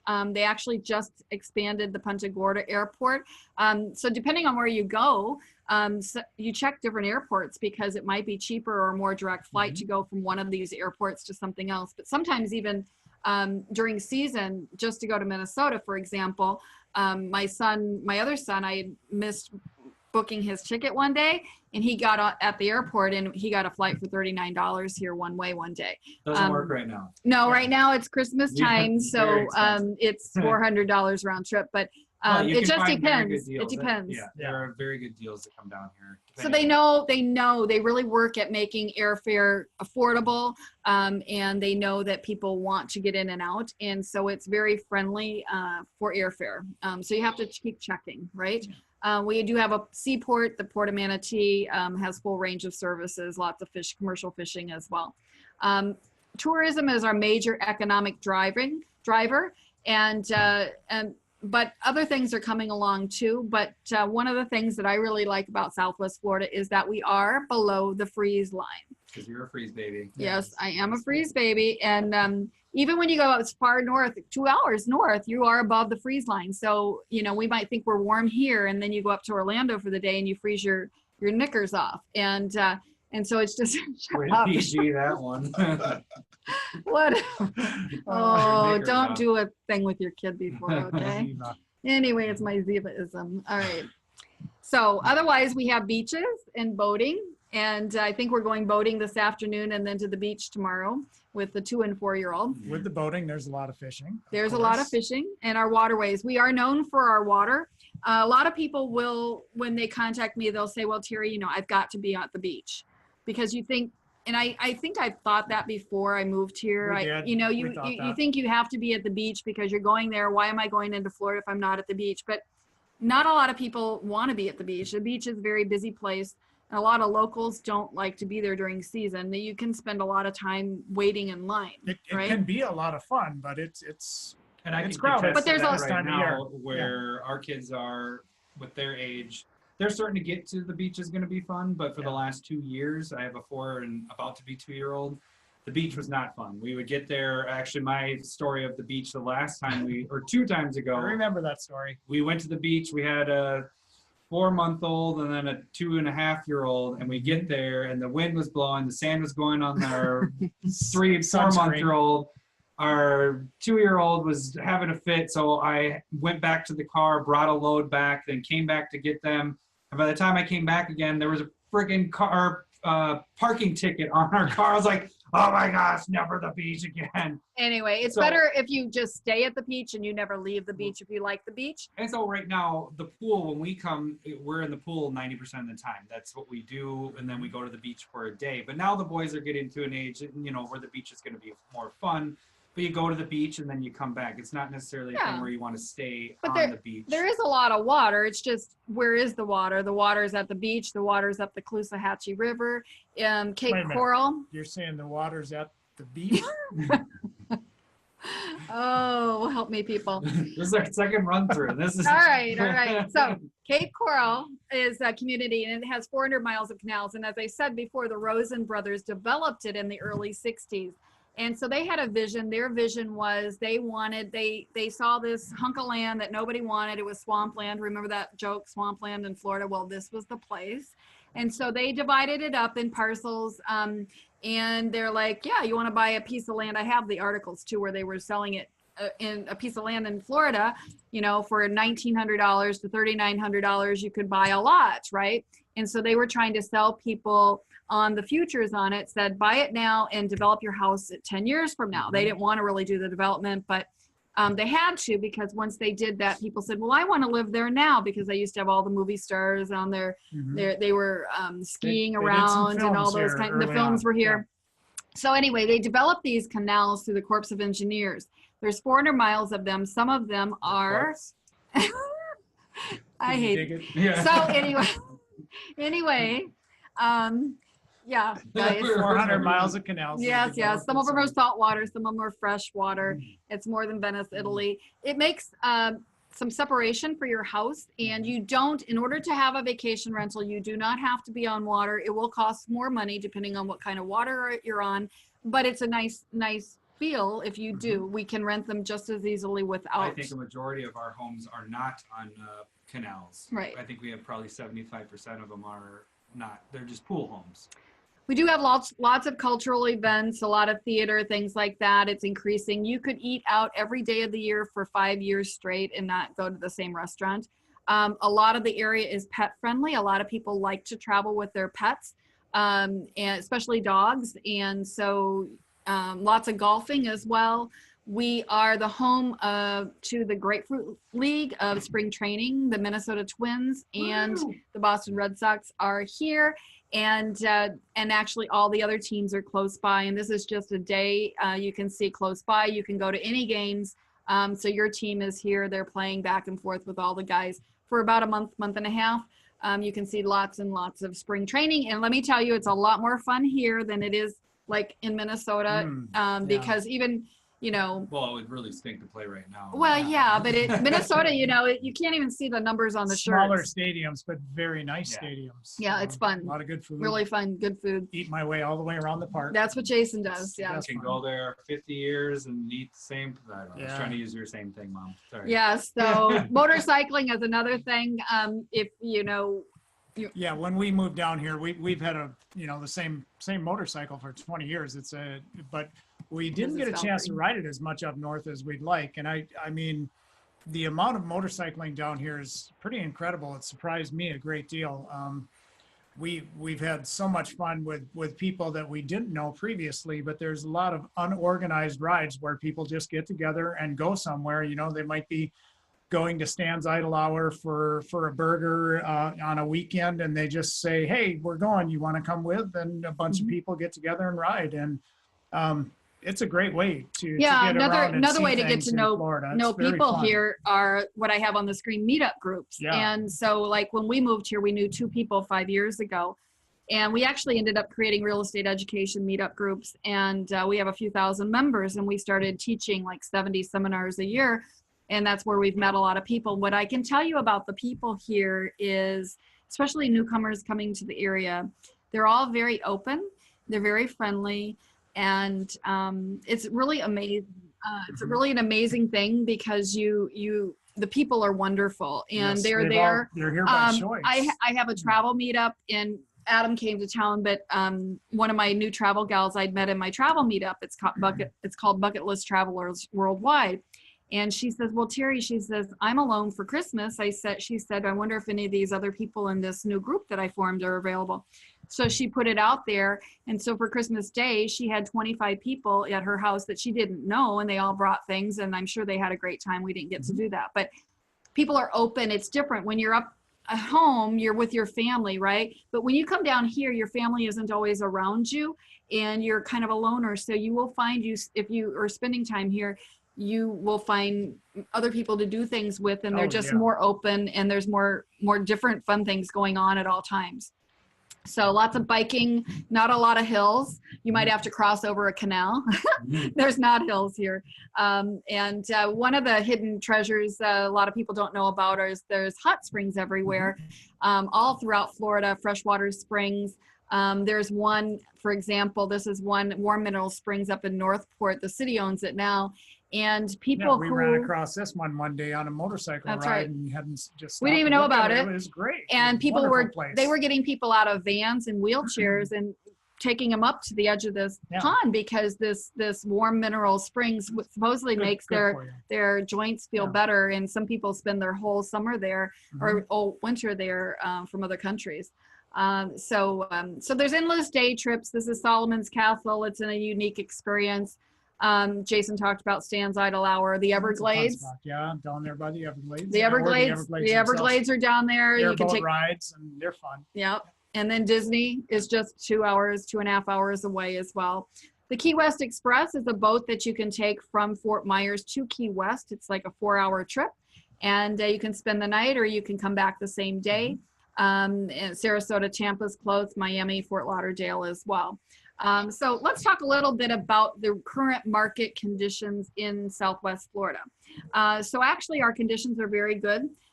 Jason and I did a motorcycle trip in July. We did, one of our signature pieces is called Should You Rent It, Flip It, or Run? We like to teach investors how to evaluate property on the spot and decide, are you going to invest or not? And what are you going to do with this property strategically? So we did that in Denver, Minneapolis, St. Paul, Nashville, Carolinas. So what we realized was actually Southwest Florida is really still really good on the affordability index, even compared to other cities. People here tend to, the property follows what's going on. If the other markets are healthy, and people feel good, then they come down and spend money. It's a secondary market, right? We'd had the feeling that things were still pretty good here investment wise, price wise. And when we did that tour, it really confirmed it. I mean, compared to other things, we're very affordable, very good. Affordable index is where the average guy can afford the average house, and actually they can afford more house than the norm here. So that's still in the good zone, right? So there are anomalies. I teach my investors how to evaluate for anomalies. For example, there's one right now going on here, and normally what happens is the realtors raise the prices here like 10% when we go into snowbird season. And that did not happen this year. Actually, the prices got lowered a little bit. And that was because of something called red tide. And it was a temporary situation. It could come back again this summer, but it was worse last year than it had been before. And so people got scared. And so now there's some softening in the prices. And so for example, our vacation rental, we had bought a house, converted it to vacation rental like over 2 years ago. And we were supposed to just rent it out for season and move back in. But Adam did such a great job. It's been over 2 years and I have not spent one night there yet. And so that house had been worth like $285. It's now worth like $260. And so so you actually can get a little bit more bang for your dollar right now on some of these vacation rentals. But we do feel very much that that's a temporary little opportunity. Actually, it really is an opportunity. So some of the anomalies is the population is increasing. The flights are inexpensive. This is why we're talking about this today, because it is an anomaly. Why would I do this for you guys if I didn't think it was a great opportunity? I can't tell my investors to invest in something if I don't think it's good, right?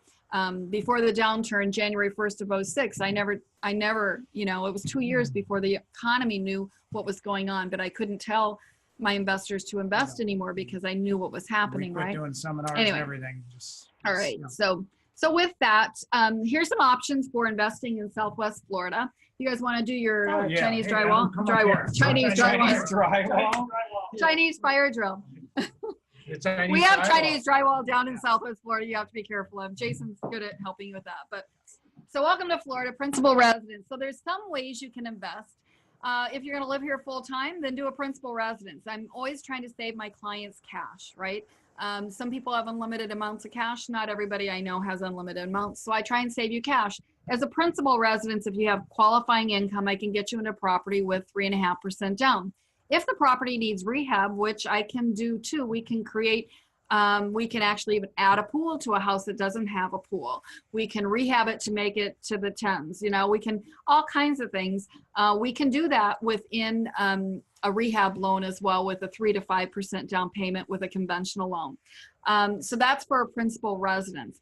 Second home people, if you live somewhere else and you qualify, you may qualify for a second home, and they give you a break on the down payment, and the down payment generally for a second home could be as little as 10% down. And that's what we did with our first vacation rental as a second home. Yeah. And then we bought our other one as a vacation rental, which is a little bit more you have to do for a down payment. But the second home has some rules. It depends on your lender, right? You have to check with that. Yes, you have to occupy it so many days of the year. I think ours was a total of 2 weeks for the year, but everybody's is different and it changes. So you want you need to check with your lender what the rules are if you're qualified. And it's kind of the first year that you are into that loan. So you want to make sure you play by the game so that you aren't accused of not playing by the game, right? Because that could be bad.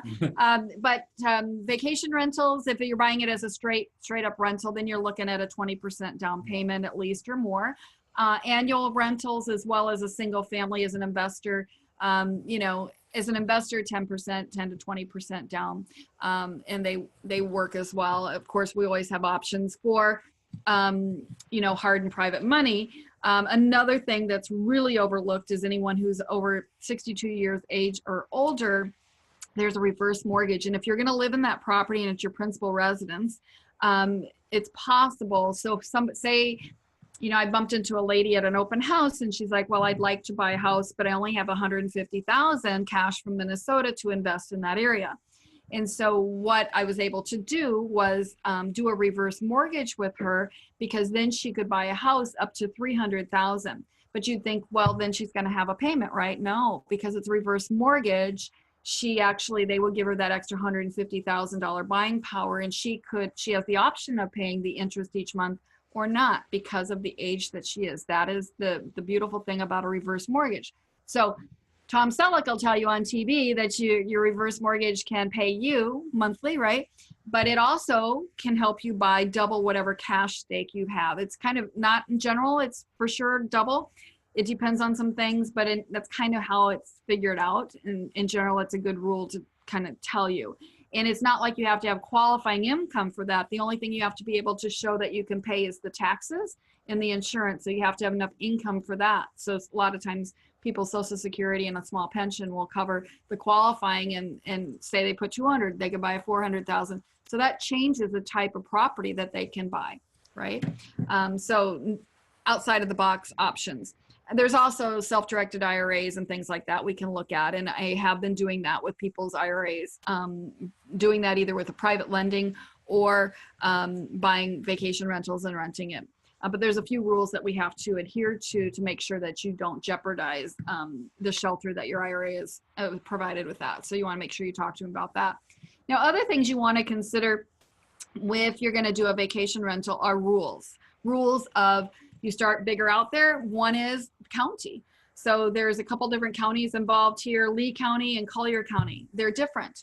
Collier County doesn't really like daily rentals as much as Lee County. Lee County loves it. So they are favorable to daily rentals, right? But there's another layer you have to be aware of, and that would be like from a single family. Now, if you own your house or you own a condo or a townhouse, a condo or a townhouse has other rules too. Yeah. So basically when it comes down to vacation properties, your main one you want to go for to start out is the single family. The single family pool homes, you have the rules that you apply, plus like city watering, those type of rules, but that's not the rules we're really dealing with. But when you get to condos and townhomes, you have to deal with an association. So those are still good. And typically, and I talked about, well, actually, I was on that. We did this. This is the second time doing this. So now I'm trying to remember when I said things.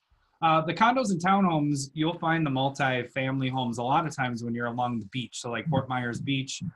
So I'm not saying that those are bad, but you always have to look into what their rules are going to be. We do have a couple of them that you have to rent it out for 2 months, or they only take it rented 4 times a year.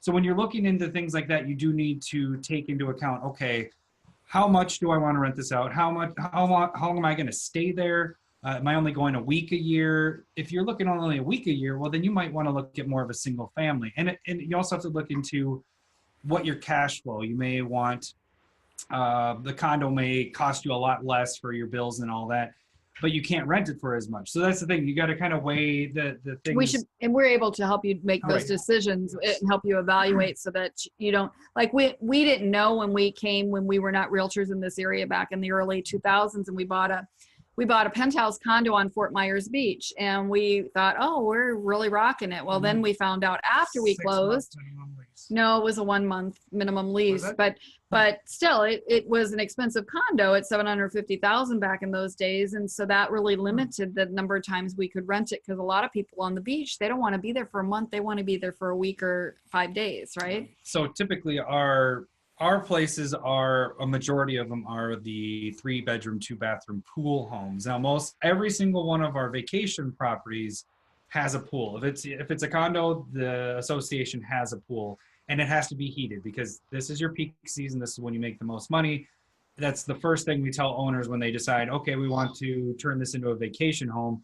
Well, number one is getting it furnished, and number two is getting the heater put into your home, because people are coming here to use the water and the pool and everything. And if you don't have that heated, it's just like not having a pool home, because it still gets cool in the evenings. It's granted, it's warmer. We don't get to the freeze line, but you get down to the 40s, 50s at night. Occasionally, yes. Occasionally. So, so that's the thing you got to look into and then you're also getting into the gated communities. We do have a few. One that's in Naples that we have right now, and there's a couple others that were condos that are in gated communities. So, some people feel very secure with gated communities. Some people don't. There's other rules with those communities, although there could be common pools and other amenities or golf courses or things like that. It depends on what you want. There's also often an extra cost there, on your cash flow. Yes, because you're paying for whatever they're providing in those gates as well. Yes. Multi-unit housing, we have that. They're building more of that now, duplexes, triplexes, multi-unit. There is a shortage of housing, and so they're actually trying to build a bunch of that up right now. Not a lot of apartment buildings, but there is some newer ones being built now. Now, something to consider, we've kind of hit this a little bit already, is vacation versus second homes, which are kind of sometimes one and the same, or they ultimately end up to be the same. So how do we handle that with an owner who wants to convert their home to a vacation rental, Adam? So their actual home to a vacation? Well, or a second home, so what do we do for them? So you're saying if it's already booked, like they're not booked, they get filled? they get to pre-book it. Oh, you're catching me off guard. This is not. I did. I gave it. I'm like, no, we didn't do this before. Now? So with second home rentals, first off, if it's not furnished, that's the first thing you're going to have to do is furnish it. And typically, we've done this quite a few times. We have a lot of places that you can, the best prices, the best quality that comes out across in pictures and everything like that. It generally runs around 10 to 13,000 to get a house furnished. Well, it depends. On it the could be size 25 house. too. But if you're looking at a 3-bedroom, 2-bathroom house with that's being really frugal. You could spend that to 25,000. Well, yeah, if you go way depends. up there, That's on a small 1,400 square feet house. Yeah, so if your budget, you can make this. But what I'm saying is, you can do this affordably, 10 to 15,000. And we did ours 10 to 15,000. That included our pool heater to get that one. furnished. But that's a More little bit, that frugal was a living. little bit smaller of a house. Yes. But Yeah. so typically you're going to want to do that. And then as an owner, as your second home, you can let me know, hey, I want these days booked up. I go in and I block them everywhere, and then your home is booked for you. We have a for that. calendar that we Yeah. share with them, right? And so it takes it, blocks it through all the sites that we advertise our places at, and then your house is booked for you. And so that's the nice thing. One thing, I don't think I've mentioned it before, I think it was before I mentioned this, what I like about the vacation rentals compared to the annual rentals is I've had annual rentals for 10 years. When you get an annual rental, it's very good cash flow. That's the big positive with it. But the one thing that was hard is you get a renter in and then they'd move out, and then you're going in and fixing up all the things they damaged, or you're getting it ready for the next renter. You never enjoy the house. And that's what I love about the vacation stuff, is that I am priming this house, putting all the things that I think, upgrades over the years. We start to upgrade things. We put in a huge privacy fence at our main one we stay at. And things you're doing for your guests that enjoy it, you're also enjoying it yourself, because you're getting to use your house instead of fixing your house for somebody else to use. You're actually getting to enjoy the benefits of that as well.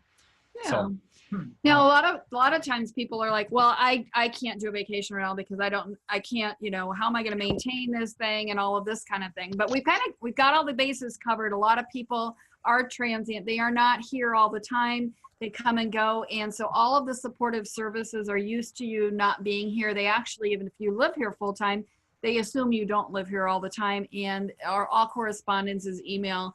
You don't even get bills in the mail. You just get them in email, right?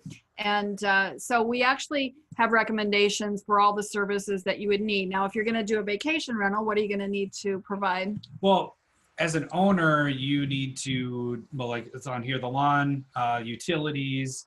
You're looking at the cable with internet. Everybody needs the internet, and water. Well, that's part of the utilities, I guess. And then your miscellaneous repair, which is on there. But then everything else, pool service. Yes, that is the last one. Everything else is covered by your guest. Your guest pays a cleaning fee that not only covers the cleaners, but it covers our concierge, which is on here, but that actually can be covered by your guest. And then we bring welcome baskets and everything like that. Then the 11% state, 11.5% state tax, that gets covered by, we cover that, we pay that for you, but a lot of the vacation websites are now, they collect it from the renter and they send it out. So you don't ever have to worry about paying the state tax on that. So the only thing that's listed, everything that's listed here is what you're obligated to pay. Besides if you hired us to do it, it's 20% of what you make off the property, so what the guest rents it for, and then Is our fee. And then we cover booking it, getting all the ordered cleaners to come in, Deposits and all the stuff that goes into it. There's a lot to it, but we handle all that, so you basically don't have to do anything except for pay these few bills that are on Yeah, here. so lawn care runs, depends on the size of your yard, somewhere between 75, 85, 95 a month. Mhm. Utilities, that's, like anywhere else. We have more air in the summer because, it's hotter. Pest control, you It's just like want to normally a do, monthly thing. just kind of do it monthly and just kind of maintain, so you don't want any critters in there when somebody's Those there. generally run about $50 to $70 a month for the pest control, and that's about the same for pool. Pool is about $75 to $85 a month for that. And then you have a miscellaneous repair. You have to go in. The nice thing is if you stay in it, you go back. When I get to mine, like I'm here now, I just start running a list of things that I can go and buy, because everything that you do is all tax write-off because it is a vacation property as well. So that's kind of the nice thing is when we come here, yeah, we're upgrading things, but then it's all tax write-off too, because you're furnishing a house that you're renting out. And then what are we getting into now? Yeah, so annual rentals, they are in high demand here. You don't have to have a pool for an annual rental. It depends on your price range, how much they cash flow, but there is still cash flow. So that's it depends on your goal. Everybody has different goals with regards to real estate. So we would have we could tell you, depending on what your goal is, what kinds of places you should be investing, that kind of a thing. And vacation rentals, yes, you can spend. I pulled some current listings up today. This is $250,000 for a newer, you can see some of the pictures here at $289,000. And then kind of when you get to the mid threes, then this is a newer house that, let me see if I get to the front picture of that one. You can see it's a nice looking house with it's all brand new inside at 379. Actually the square footage is big. It's more square footage than you actually need to have. The Anomaly, and these are actually just in Cape Coral. I just pulled them up. Remember I said Naples would be a couple $100,000 more for the same house. So like this is Surfside. You can see when I hit the highlight where it pops up, and that is a house that you know, probably the house is on the other side of the street. I don't know if this one, it is on the Gulf. This one is on the Gulf. So that feeds the Spreader Canal, which goes down into out by Rum Runners and out into the Caloosahatchee into the main river. So it's really interesting. Yes, you can spend more money. They get to be looking a little bit more interesting as you get higher price tag. It just depends what you want to do. They all book. But typically you can be in the lower price range there, and they're nice homes, especially if you decorate it nice. That's a big thing, is the decorating it nice. You, like I say, if you got a house that's, well, this is a huge square footage one that your pictures aren't loading because you got too much running. We have, with Zoom's making it tough on the pictures, so I just got to stay with what I got forward. But that's huge square footage there. You typically don't, like you just said, you don't need that much square footage. You just need the 3-bedroom, 2-bathroom, open floor plan with vaulted ceilings are always nice. But then your furnishings really can make the house pop, especially on pictures, because you got to remember when people are booking these properties, they're booking via online. No, very rarely do any of our guests get to, and it's kind of funny when people say, hey, can I do a walkthrough of the house? And most of the time I have these booked, so I tell them, no, you can't. You have to go off of what our pictures are, because we are just booked solid. There's no way I can get you in them. Well, and furnishings really need to be bright and happy and inviting, and that's, you know, because that's the way that people book, is that that's it's the all only way about that they're seeing it. pictures. It's all about pictures. And one thing I know we mentioned before, but we did not mention on this, is that we also name our properties. That gives your property a being. And actually, like when people think back to their vacation, they don't think of an address that you're talking about. They're thinking of your property, your guys' property is Lazy Flamingo. They go, oh, remember when we did this and this at Lazy Flamingo? Like that, it just brings people back to your property. To their experience. And so we make our owners name their property, or we name them for them. And then we do a little bit of, you know, we decorating based on that, so that it creates that for them. And and it's really, it makes it successful. And otherwise there's just a bunch, as you can see, there are a bunch of street numbers is all it is. So that's how that works. So depending on what you want to do, like we said, you can personally block your own time, and that way, you know, and the house will be all ready for you.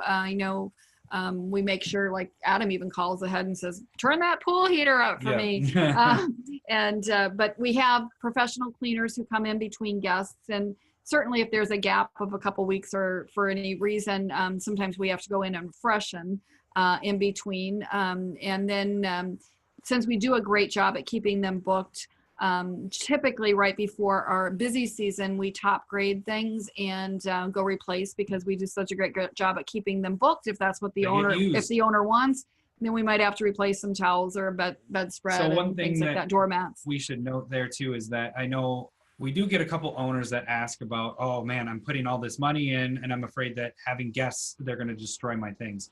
Well, one thing we do require all our guests, they purchase, it depends on the site you book through. So, you know, everybody knows that there's VRBOs and Airbnbs and all that. So certain sites allow you to do certain things, but our typical site we book through, we make our guests buy a $99 insurance, which covers $5,000 in damages. And because we have a concierge person that comes in, we have cleaners that come in between guests, we have multiple eyes looking at your property. If something gets damaged, and most of the time, I'd say half, if not more, the guest says it to us ahead of time, like, oh, I broke this plate or whatever. I'm able to get that money back either through their damage deposit or the insurance covers it. So you don't have to worry about your home getting destroyed. And I can contest to that. We had one of our properties, our personal property we just furnished, one of our guests.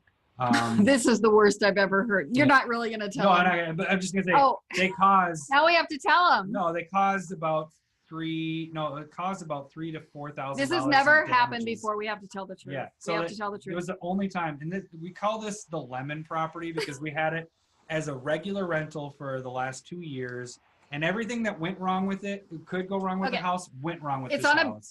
So it's on a busy street. He only paid $125 for it with a pool. Yeah. Wood frame. It's ugly on the outside, but it's got a nice pool area. So he We made decided this sucker gorgeous. he decided to looks convert it awesome to a inside. vacation rental, because now it used to be in an area where people didn't really even want to do vacation rental, but now it's in an area where they It's don't blowing care, up. I mean, right? well, it's blowing up with newer housing construction. So and he everything there. all right, so he So we converted furnished it. We furnished it, and within a month, not even the first it backed up. The sewer backed up but right that's away. been doing it for years. Yes. We're getting the whole city water is going in, so we're just trying to make this thing limp along with our septic and our well system. But what we're about to tell you is not typical for vacation rentals. So then this You want me to tenant tell the the actual thing, because we have to now. So then we had one guest that did stay, and they brought in bed bugs. And it wasn't the first guest. It was in the first month. So it was our third guest. Everything was brand new. Everything brand spanking new. And the guest came in. You don't know with bed bugs that it was there right away. It wasn't until our next guest that came in and they got bites. And we sent in our pest control guy, and they're like, yep, you have bed bugs. So we had to block it. We refunded that guest money, all this. But luckily, that guest that came had bought $99 insurance, and it covered $5,000 in damages. So it covered everything that we did. And I gotta say that in over 30 years of doing this kind of stuff, that is That's the first time we've one had that. time. Yeah. So, and This of is course, this unbelievable. was the lemon house. We have replaced so much. This house has had so much replaced that it's basically brand new. That's because just we've done Adam. But he everything. got a good deal on it to start with. It's worth $100,000 more than you paid for it. But So what's now? So, what we do, so Jason and we, like I said, I'm a broker in the area. We help people fulfill their needs. So what I do is I book a call with you. We explore your dreams, whatever you want to accomplish, right? Create a strategic plan.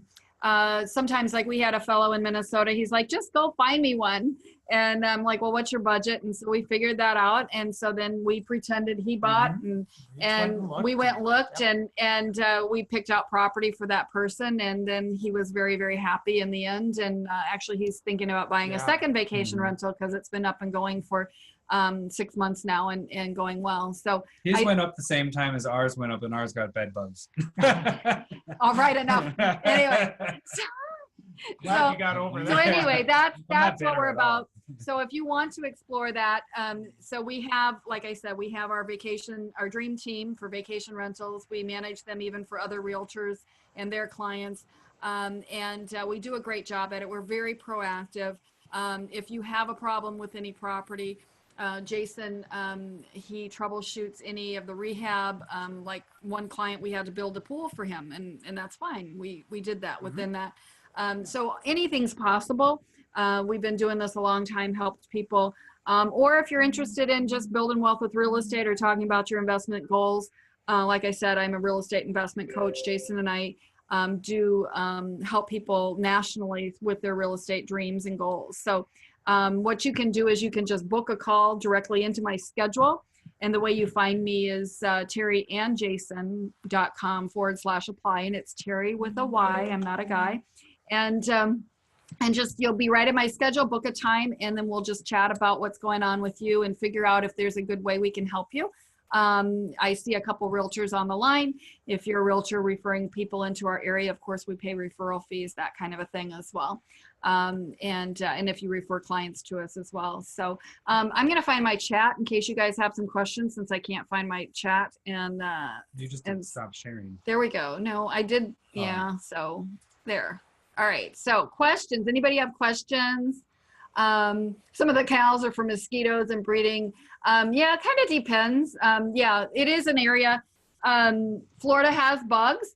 And one of the nice things, some communities actually spray for bugs a lot more. I had one guy tell me that, and this is not true, but he says, there are no mosquitoes in Cape Coral. But we were out on a boat with some guy, and I'm like looking at my legs. I got scars on my legs. He's like, I'm like, yeah, but that's not true. But there's some communities like Cape Coral, they spend millions of dollars treating They for. spray for them a lot, so it's not too bad at When all you in go the Cape. to another county, you will notice you will get a bit more up like in Charlotte County, that kind of thing, because there's not as much going on. So it kind of depends. What would it cost to furnish and decorate a canal front property in Southeast? No bridges, so direct access. That's So a house, what would it big cost? bump It in depends price. on the size. Well, it Well, no depends. bridges. We just sold a house in Southeast Cape. It had no pool, but it had no bridges. And our house was a 60s house, Beautiful and it house, sold for smaller. $265. You could have added a pool on it for 40 grand. And so you can get an entry level pool home with no bridges that's older for early, 300-ish. And then if you want a little bit newer one, and it's bigger, then you're going to spend more than that. So that is probably what I can tell you there. Like I said, running a budget, you can get it to Some of the furnish canals, 10 to 15,000. yeah, or That's a tight 25 budget, but it or can be more. done. But we do, and so the canals, it depends on the canals. Some canals, I forget what it's called, but there are some canals that their water changes every day. It goes in and out. And then there's a few in Southwest Cape where it just stays and it doesn't come in and out. And so it can be very different. So and if you're at the very end of a canal, things can accumulate. But we lived on a canal our first 2 years here, and ours actually the water Changed was all the fine time, and all yeah. of that. It was no problem. Some of the freshwater canals are interesting too. They're considerably lower priced. And again, you really don't need a waterfront home for vacation No. rental. It's more about the pool, but But you can rent if you have a direct No, yeah, access. what but the freshwater canal homes are actually, some of those are on chain of lakes. Like, you can have a little boat and go to a small lake and do fishing and stuff. They're interesting. Mm-hmm. Yeah. Yeah, sometimes, and actually what I find is when you have water behind you, a lot of the people you'll notice, even if they're on great golf access, they don't even use their water. It's just like this separation. It's like, you have your screened in cage, and you get out in your cage, and even though you can see in everybody else's cage, you feel more protected. And so like in the Cape, they like screen cages, right? But it just gives you the separation of privacy. And anyway, it's interesting. Well, it's very interesting and unique to see a boat docked in your backyard. That is. Yeah, so I enjoy watching the neighbors. That was really, watching what's going on. Or like our house that was on direct access, we would have those green iguanas. That's just because you're nosy. Those green iguanas would be in our yard for the dogs to chase and that kind of a thing. But yeah, any other questions, you guys? We'd love to talk with you and see how we can help. And hi, Peggy. Good to see you. You're always supportive on Facebook. I appreciate that. And yeah. But if not, they have your email and everything there too. Yes, so terry.records@gmail.com or terryandjason.com/apply is the way to find us. Yeah. So yeah, with that, I'm not seeing any other questions. Let me just kind of look real quick. Those are from before. Yep, we're from good. Solid. Very good. Okay. Well, thank you guys. Have a happy new year. I am doing a goal planning webinar on January 1st at 2 p.m. and Eastern. And if you, I don't have that link handy at this second. If you send me your email at Terry with a Y, I'm not a guy, terry.records Is that at gonna be your new Gmail. email? Terry Terry dot- the Y, not a guy. terry.records@gmail.com. Then I will send you the link, or I'll put your name in the sequence so that you get, I can email you. There's like a handout where you can like evaluate your goals for the year. So Jason and I are going to, after these guys get on a plane to go back to Minnesota, we're going to do a live goodbye to 2018 and hello 2019 on January 1st. So join us. All right. Terry with a Y, not a guy. At Gmail, MALE. It's my son. Nice. Take care. Thank you. Thank you. I don't-